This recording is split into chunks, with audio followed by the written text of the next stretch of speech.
Welcome back to Explain America. This is your host, Kyle Becker. America is still recovering from the Biden presidency.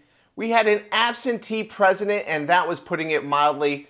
For 4 years, it was weekend at the Bidens, and the president in name only did a lot of damage to the United States. But Donald Trump is shattering the last of his legacy. He did it all by an executive order, and we're going to break this down soon. But before we do, please like, share, and comment at Explain America. Join us. We appreciate your support for common sense journalism. President Joe Biden issued a slew of executive orders and pardons using the mechanical device called an auto pen.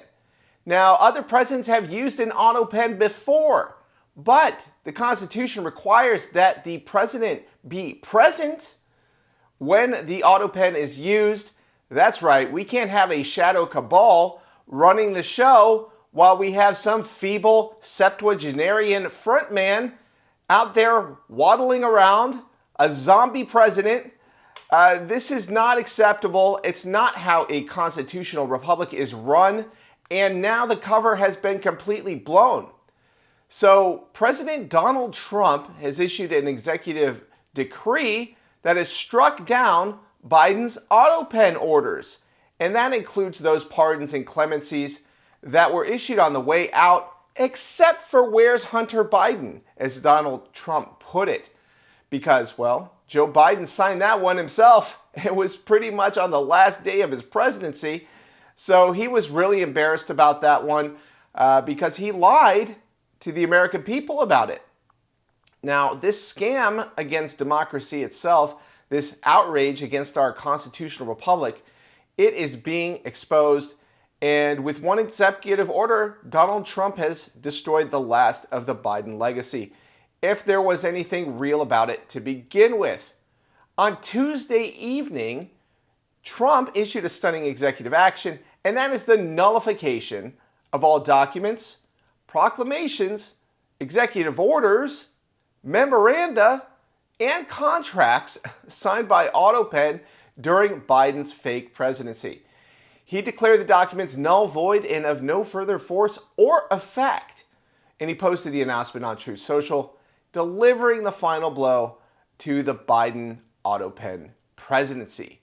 He said, and I quote, "Anyone receiving pardons, commutations, or any legal document so signed, please be advised that said document has been fully and completely terminated and is of no legal effect."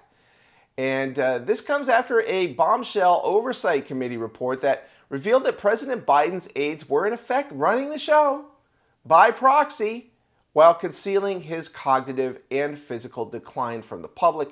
You might remember the special counsel Robert Hur report, and it deemed that he wasn't even compos mentis to go in front of a jury because they would likely see him as some feeble and well-meaning old man with a poor memory or something to that effect. But her reports notwithstanding, it was a bad sign, and the final blow came when he was exposed during a debate with Donald Trump. It was a complete meltdown. It showed that, well, we were right all along about sleepy Joe Biden, right? So multiple aides in his administration were actually running the show, and they have pleaded the Fifth Amendment when asked about who was actually in charge of the Biden presidency, because it sure wasn't Joe Biden. It was probably Joe Biden or Neera Tanden to some extent, and a host of inner circle political operatives. So weigh in with your thoughts. What do you think about this AutoPen scandal? Do you think it was right that, well, 92% of Biden's orders signed by AutoPen have been stricken down because, well, they can't prove that he was present when they were signed or he even knew about them? Weigh in with your own thoughts. We always appreciate hearing from you at Explain America.